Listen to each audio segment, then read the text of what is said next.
Halo semuanya, selamat datang kembali di channel ini. Jumpa lagi dengan saya Vicky Himpong. Bagaimana kabar kalian semuanya? Aku berharap teman-teman semuanya selalu dalam keadaan yang sehat. Ya, di video kali ini kita akan kembali lagi untuk sama-sama menyaksikan cuplikan video yang menarik tentang jalannya perpolitikan hari ini. Apa saja yang menjadi perbincangan hangat, dan semoga ini bisa memberikan informasi tambahan kepada teman-teman semuanya. Tanpa perlu banyak basa-basi, kita akan segera untuk bahas videonya satu persatu. Berapa sih uang pensiun Pak Jokowi setelah berakhir masa jabatannya di Oktober 2024 nanti?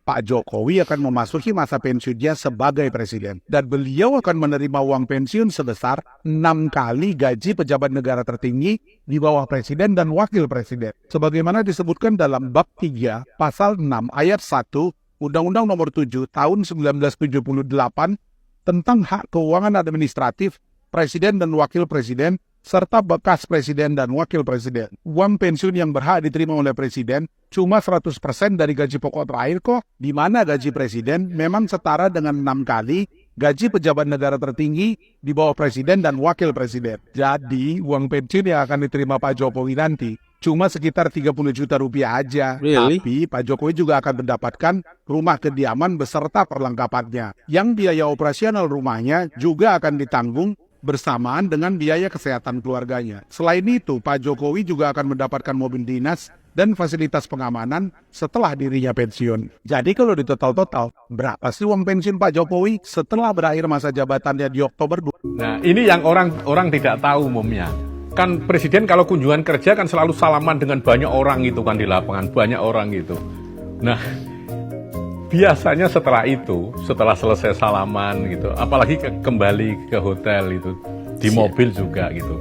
Nah, tangan beliau itu sebenarnya tangannya Pak Jokowi itu banyak luka, perih gitu. Beliau sering ada perih gitu. Kenapa? Ketika orang pada salaman, ibu-ibu itu kan ada yang pakai cincin itu, atau juga mungkin ada kukunya panjang, nah itu kena tangan presiden itu, dan itu luka, itu luka. Nah, ya tapi biasanya beliau tetap Gembira, melakukan itu dengan sangat gembira gitu, tidak ada persoalan dengan itu.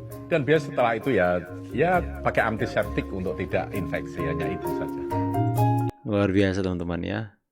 Gak peduli sampai luka-luka tangannya demi untuk bisa menjabat tangan masyarakat Indonesia yang dia cintai. Kemarin doa-doa, teriak-teriak, demo-demo kayak orang kesurupan di tengah jalan. Beras mahal, ekonomi sulit, ekonomi mahal. Ini itu serba naik semua gara-gara Pak Jokowi. Pak Jokowi iblis, Pak Jokowi dajjal, Pak Jokowi pemecah bangsa, perusak negara. Semua diucapin deh pokoknya. Udah seakan-akan udah paling buruk Pak Jokowi itu di mata kalian. Sekarang pas lebaran bisa pada shopping baju lebaran. Bahkan sampai berempat, berlima, kompakan semua seragamnya beling-beling kayak lampu diskotik. Bisa kan beli baju lebaran? Beli baju lebaran bisa, beliin anak baju lebaran bisa, beliin suami baju koko bisa, bikin kue bisa, beli sirup bisa, itu bisa. Beli pulsa aja masih bisa loh. Masa beli beras 2 kilo, 2 kilo, 3 kilo pada ngejerit-jerit? Pulsa aja kan masih bisa beli. Kalau pulsa aja Anda masih bisa beli, berarti Anda masih mampu beli beras. Karena kuota itu lebih mahal daripada beras. Bisa kan Anda beli kan? Gak usah doa-doa di tengah jalan. Kalau memang udah benci, ya udah, nggak suka ya udah, nggak perlu nggak perlu jadi pelampiasan ke Bapak Jokowi, nggak perlu. Udah doa aja kerjaannya. Bisa shopping, bisa beli ini beli itu, beras naik 2.000, doa. Alah. Apa sih doa-doa guys ya? Aku kurang ngertiin doa-doa apa ya. Buruk muka cermin dibelah. Kalah pemilu, pemilunya yang disalahkan. Ganjar Pranowo meminta untuk pemungutan suara ulang yang hanya diikuti oleh Ganjar Pranowo dan Mahfud MD, juga Anies dan Muhaimin saja. 01 dan 03. 02 tidak diajak karena diinginkan untuk didiskualifikasi dan tidak diperbolehkan untuk mengikuti pemungutan suara yang akan dilakukan. Terus siapa yang harus membiayai? Kalian semua, rakyat harus udunan untuk melaksanakan pemungutan suara sama seperti pemilu kemarin. Apakah kalian setuju? Yuk kita akan lihat menggunakan kartu-kartu saya. Disampaikan juga jika MK di sini itu sudah dihancurkan sama seperti MA atau Mahkamah Agung oleh kekuasaan dan didemoralisasi saat melakukan perubahan peraturan pemilu yang terus kemudian bisa melancarkan Gibran untuk menjadi calon wakil presiden dari Prabowo Subianto. Tapi marilah kita kembali dan mengetahui bahwa bukankah MK memang memiliki tugas demikian juga dengan penghapusan pasal karet atau yang dianggap sulit untuk menemukan parameternya dalam pencemaran nama baik kemarin. Maka saya kira memang itulah tugas MK yang sesungguhnya. Dan jika ternyata memang ada sebuah pertimbangan etika yang mengandung dugaan atau potensi adanya nepotisme, maka seharusnya ini pun bukan sesuatu yang akan menjadikan pertimbangan untuk MK itu tadi. Maka sekali lagi tidak ada satu proses hukum pun yang dilanggar di sini. Saya kira di sini masyarakat itu sudah gak akan peduli lagi. Mereka sudah lost appetite atau kehilangan selera akan apa yang diupayakan. Keributan dan kericuan ini tidak akan dibeli oleh mereka. Apalagi dengan adanya lebaran yang akan datang, dilanjutkan dengan tradisi tengah tahunan seperti kenaikan kelas anak-anak sekolah, liburan, dan hal-hal festif yang lainnya. Saya kira masyarakat hanya ingin meneruskan kehidupannya, menyeberang ke tahap yang berikutnya, dan menghindari pengeluaran yang tidak terduga. Karena seperti tadi saya katakan, siapa yang harus membiayai pemungutan suara ulang ini tadi? Kalaupun ternyata ini adalah sebuah upaya untuk merubah adanya putaran kedua, saya kira apakah kalian setuju ini dilakukan? Buruk muka cermin dibelah. Kita bahas saudara soal sindiran Sekjen PDI Perjuangan Hasto Kristianto kepada Gibran Rakabuming Raka. Sudah bergabung bersama kami di Kompas Malam. Pak Hasto jangan nyerang terus, ntar rugi lagi. Ingat, masih ada agenda politik kedua, yakni pemilihan kepala daerah. Hati-hati gerakan antipati nanti. Rugi nanti kader-kader Anda yang maju di pilkada. Ingat, ingat, ingat. Pengamat politik sekaligus Direktur Eksekutif Parameter Politik, Mas Adi Prayitno. Mas Adi, Anda membacanya seperti apa sindiran dari Hasto ini? Hilaf, kemudian mengibaratkan Gibran sebagai sopir truk yang kejadian kecelakaannya beberapa waktu lalu di Tol Halim. Ya, saya kira ini adalah sebagai salah satu bentuk kekecewaan yang berlanjut yang ditunjukkan oleh Pak Hasto yang saya kira merepresentasikan dari sikap politik dari PDIP yang saya kira memang sejak awal mereka ini kan cukup kecewa dan bahkan sangat marah ketika Gibran itu bisa maju sebagai calon wakil presiden yang berpasangan dengan Prabowo Subianto. Tentu variabelnya satu, Gibran ini dianggap sebagai kader PDIP, dulu pernah diusung di Solo, tapi tidak cukup umur sebenarnya maju dalam kandidat pilpres, tapi undang-undangnya kemudian berubah di Mahkamah Konstitusi, dan kemudian itulah yang saya sebut bahwa ini adalah efek kekecewaan yang berlanjut, apalagi misalnya Gibran ini jelas berhadapan-hadapan dengan calon yang diusung oleh PDIP. Ironisnya problematika pelanggaran pemilu yang sering disebut terjadi secara terstruktur, sistematis, dan masif terjadi justru terkait dengan perilaku orang-orang pada bubar kan? Joko Widodo sebagai Presiden RI. Astaga. Sebagaimana yang tersebar luas di media sosial dan surat Ini yang parah. Sebab itu mereka yang dahulu merasa sebagai pemilihnya sebaiknya istighfar karena pilihannya telah membuat kecewa. Astaga. Bangsa kita adalah bangsa Bukan main. yang besar. Siapa sih yang khotbah ini ya? Ini khotbah benar pemecah belah bangsa ya. Khotbah Idul Fitri berubah politik. Ini yang bahayanya ketika politik dibawa-bawa dalam agama.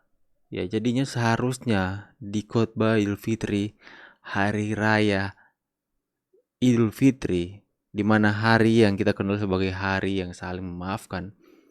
Ya, itu seharusnya pesan-pesan yang harus disampaikan adalah pesan-pesan untuk mempersatu bangsa yang sedang terpecah ini.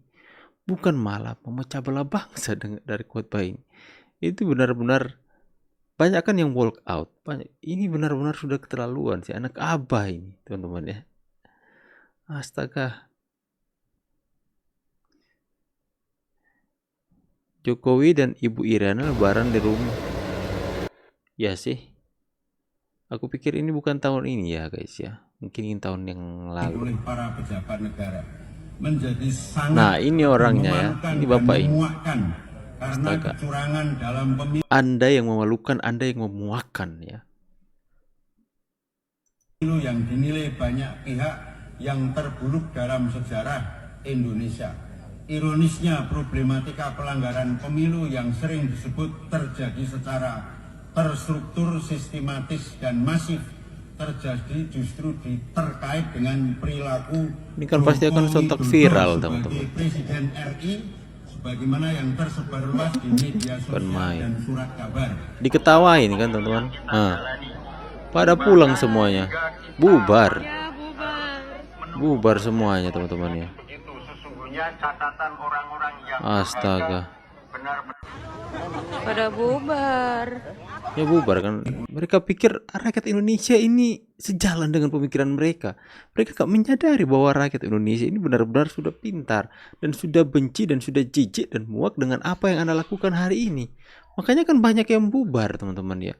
Karena mereka datang ingin mendengarkan sebuah ceramah yang benar-benar itu menyejukkan hati, mengajak agar supaya kalaupun ada suatu hal yang salah kita satu dengan yang lain, itu sama-sama kita harus melakukan rekonsiliasi untuk berdamai, untuk bersatu, tidak usah lagi. Makanya kan mohon maaf lahiran batin. Saya pun ketika hari raya Idul Fitri saya ke rumah tante saya yang beragama Muslim dan saya katakan mohon maaf ya kalau ada yang salah. Kan itu selalu melekat. Bukan hanya umat Islam saja yang mengetahui hal ini, bahkan saya pun itu sudah terbiasa dengan hal seperti ini. Itu mohon maaf lahir dan batin, minta maaf kalau ada salah ya.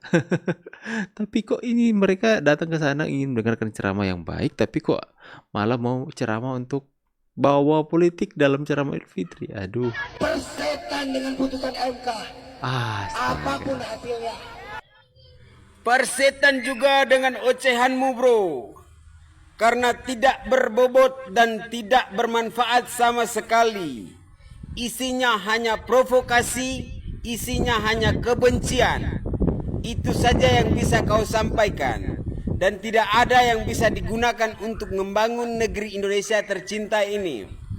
Ya, jadi untuk abang yang berada di video ini, ya saya hanya menegaskan dua hal di sini. Ya, yang pertama, 89 masyarakat Indonesia itu masih mencintai Bapak Jokowi. 9% ya. Jadi bukan suaramu saja yang didengar, ya. Suara kami juga harus didengarkan.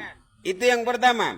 Dan yang kedua, abang sudah bilang, ya, tidak peduli hasil keputusan MK, tidak peduli siapa yang memilih, tidak peduli siapa yang terpilih.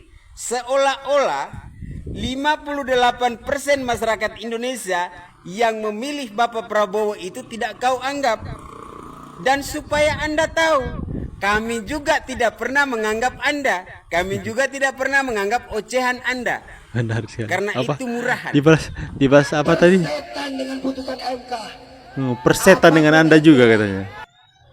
Persetan juga dengan ocehanmu. Persetan juga dengan ocehanmu bro, botak. Bro, karena tidak berbobot dan tidak bermanfaat sama sekali. Isinya hanya provokasi, isinya hanya... Dua mobil terbakar di kecelakaan kilometer 58 dari akun Domba Tersedak.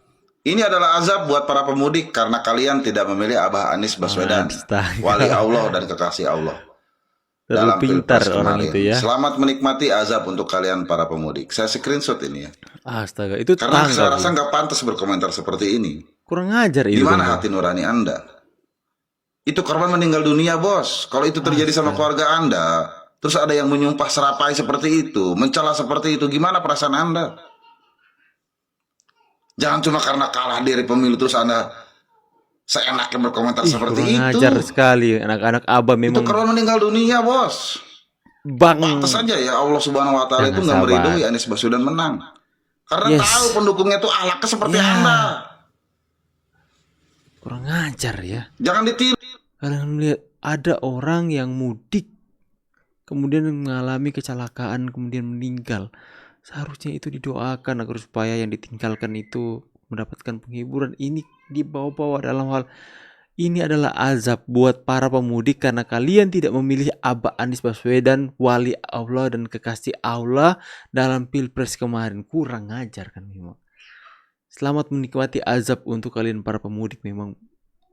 Jengkel setengah mati aku, Pak. Kurang ajar sekali teman-teman ya. Kok bisa anak Abah itu akhlaknya itu seperti ini loh teman-teman. Makanya aku bersyukur sekali ini Aniesnya nggak jadi presiden karena orang-orang pendukungnya itu kurang ajar teman-teman. Nggak ada otaknya. Saya tidak semata-mata mengatakan ibunya Jokowi itu apa lagi? Kafir, tidak. Yang dituduhkan kepada saya bahwa Rhoma Irama itu memfitnah ibunda Jokowi. Ini tidak saya lakukan. Yang saya katakan adalah Jokowi itu orang tuanya Kristen. Nah ini pun saya dapat dari internet. Buat Bang Haji Rhoma Irama, ketika Anda berdakwa mengatakan ibunda Bapak Jokowi beragama Kristen, tapi Anda tidak menemukan faktanya karena itu berita hoak. Dan ketika Umi Laila berdakwa menyinggung anak Anda pemakai narkoba, Anda tidak terima padahal itu fakta. Dicubit itu sakit Pak Haji, makanya Anda jangan mencubit orang yang tidak bersalah kalau tidak terima. Rhoma Irama bikin malu ya. Si aku dengan anak-anak abain teman-teman ya. Ngaca Pak, ngaca. Baca caption ini. Anak Anda jelas tidak patut dibanggakan. Malah mau memfitnah dan seorang public figure seperti Anda ini tidak pantas menyebarkan berita bohong tentang kepala negara. Seharusnya ini bisa apa teman-teman ya? Sudah termasuk kena pasal ke undang-undang untuk ditangkap. Saya tuh nggak habis pikir teman-teman. Orang-orang seperti mereka ini memang bikin jengkel. Mungkin Pak Jokowi seperti yang saya katakan. Mungkin Pak Jokowi itu tenang-tenang saja dan sudah biasa dengan hal seperti itu. Tapi kita masyarakat geram sekali teman-teman ya. Sudah depan mata jelas-jelas mereka melakukan kesalahan yang begitu menyakitkan hati. Tapi kok mereka bebas aja berkeliaran di mana-mana teman-teman. Tapi ya seperti itu. Negara kita adalah negara hukum. Di mana semua berproses secara hukum. Tidak seperti apa yang kita pikirkan teman-teman. Jadi semoga saja hukum di negeri ini tidak membiarkan orang-orang seperti ini terlalu lama dengan karakter dan sikap mereka seperti itu. Itu kan geram. Makanya ada bapak-bapak kemarin yang meminta supaya kembali aja deh kalau ke zaman Pak Soeharto kalau gitu. Kalau orang-orang yang sudah bukan kritik tapi menghina lagi itu ditangkap habis-habisannya. Bagaimana pendapat kalian teman-teman? Tulis di kolom komentar. Saya pamit dulu. See you on the next video and God bless you. Bye.